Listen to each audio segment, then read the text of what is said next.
Okay, guys, one last piece of this puzzle when we start looking at writing and balancing chemical equations is it's all fine and dandy if we can, fill in these skeleton equations, and that works out fine.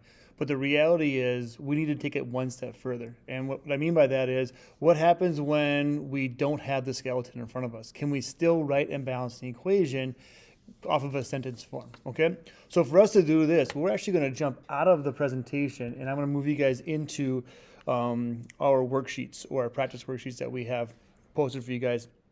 So if you haven't gone here yet, you'll notice that we have in your student files this thing called reactions worksheets. You will need these for class. Really, really exciting. And the first worksheet, if you take a look at it, it has 25 different ones that you can balance. Okay, and our assessment that we're going to be using will be based off of these formats here. Okay, so on your assessment, you're going to be given 4 different equations that are something similar to this that you will have to balance. Okay, now worksheet number 2 is kind of like a stepping stone worksheet, where in worksheet 2 we see I'm giving you not the skeleton, I'm giving you the name of it, the plus sign, the other name, what it produces, the name, and what it produces. So when you work with these, if we do the first one together, we have to first be able to write and balance the chemical equation, which that should not be hard for us to do because we've already done that, okay?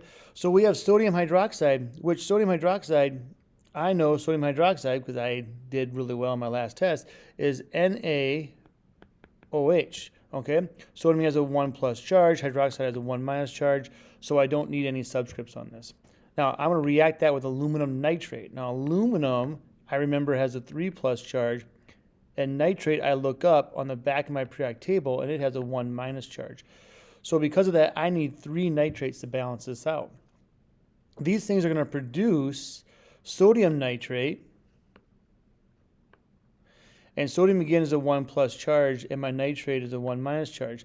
Now, I had 3 nitrates over here, so do I still put the 3 nitrates on this side? No, I do not, okay? I do not add the 3 down here because they are balanced by my charges. So it's 1 to 1, so I stop there. And then finally, I'm making aluminum hydroxide. Well, I have aluminum hydroxide. And over here, I had 1 hydroxide. So over here, should I just leave it 1 hydroxide? No, I do not want to leave it 1 hydroxide because, again, I need a balance based off my charges.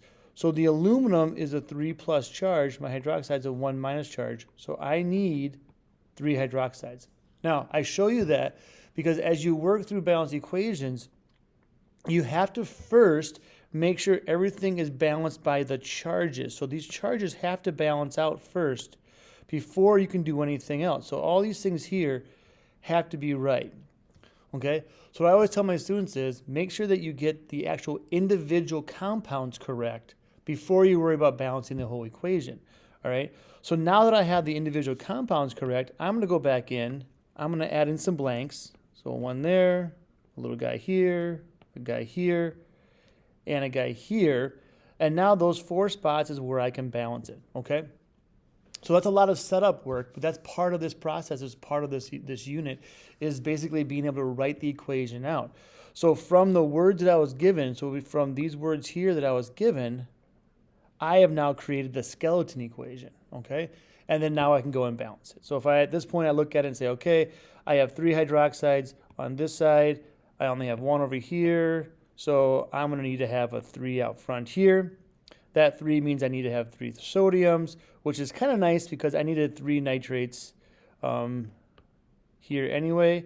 So now if I take a look, I have 3 sodiums, 3 sodiums, 3 hydroxides, 3 hydroxides. I have 1 aluminum, 1 aluminum, and I have 3 nitrates, 3 nitrates, okay? So my equation is balanced. Now to clean this thing up, if I was finishing up, I would erase all this extra junk because I don't need to show my charges on here, and then a nice finished reaction would look like this. I could get rid of those blanks if I wanted to. I could leave them in, I really don't care. But at the end, it would look something like that, okay? And again, as always, if you feel at the need, you can always put your ones in to make you feel warm and fuzzy inside. okay? Now, that's just the first example, okay?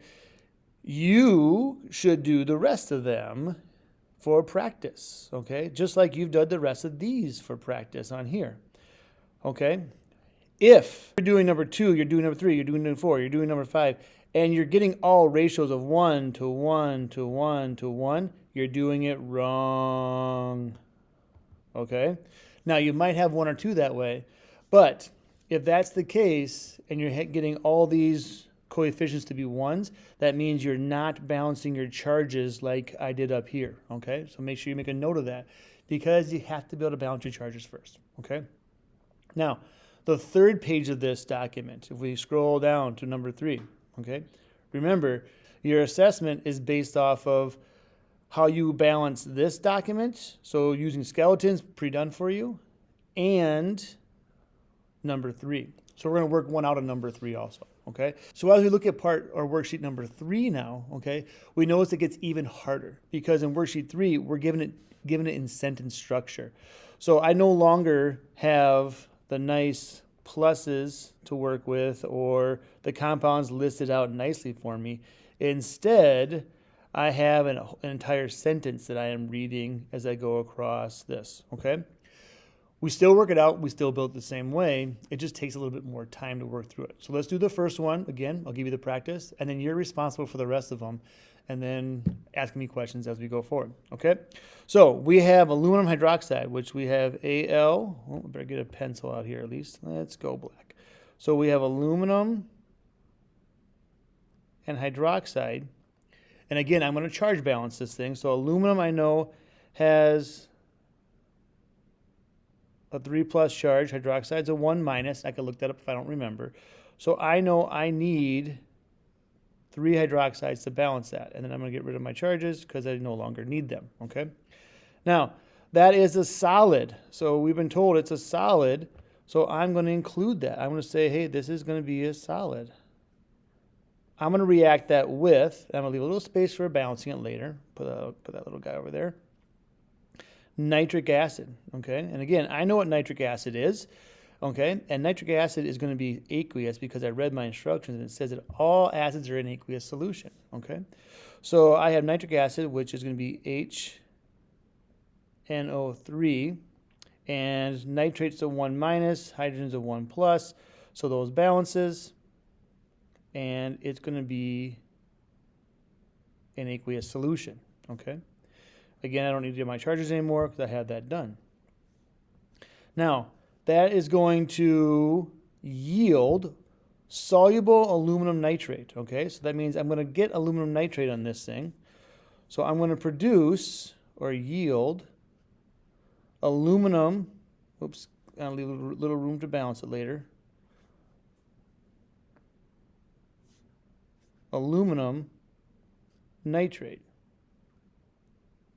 Now, I know that aluminum is a 3+, and nitrate's a 1-. So I need to have 3 nitrates to make this work and 1 aluminum. Again, once I'm done with that, I can get rid of my charges. I don't need them anymore. This also is going to produce liquid water. Okay. So I'm going to make water, and it's going to be as a liquid. Okay. And since it was soluble, again, we had soluble aluminum nitrate. That means I need to have this as an AQ inside of here. Kind of tuck that guy in there a little bit. All right, so now, seeing all this, we got to check our charges. We did that. We have our skeleton done. We have our states of matter written in. We have all that stuff done. And now it's time to balance it again, okay? So as always, whenever I see that I have hydroxide on one side, which I'm noticing right here, I have hydroxide, and I have hydrogen, I'm going to go over here, and this little water guy, I'm going to get rid of that, and I'm going to change him to HOH. That way I can keep my hydroxides together. Makes my life easier, okay? And I have 3 nitrates on my right side, so I know I'm going to need to have 3 nitrates on this side. That gives me 3 hydrogens, so I'm going to need to have 3 hydrogens over here, which also gives me 3 hydroxides. So let's see. I have 1 aluminum. If I check this guy out, I have 1 aluminum here. I have 1 aluminum here. I have 3 hydroxides, I have 3 hydroxides. I have 3 hydrogens, I have 3 hydrogens. I have 3 nitrates, I have 3 nitrates. So I now have a balanced equation, okay? So the process takes a little bit longer when you get it in sentence form, but at the end of the day, it ends up being the same way. You just have to first go through the step of, which is very important, writing the compound properly, okay? So make this sure that's correct, make sure this is correct, make sure this is correct, make sure this is correct. Once you have that, then at the end, you can go back and you can balance in your coefficients as you do it, okay?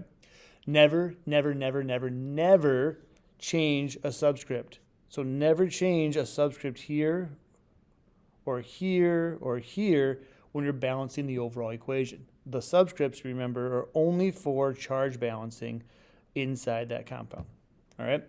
As always, the answer keys to these worksheets are posted for you, and I have left you with several more to do, okay? And let's not don't even look at worksheet 4. That's something that we'll be doing when we start trimester 2. All right. All right, everybody, that is it for today. You are to work on worksheets 1 and 3 for sure, because those will be the ones that help you the most with the assessment. Worksheet 2 is like that stepping stone to get you into worksheet 3 if you need that extra practice. All right, that is it. Thank you.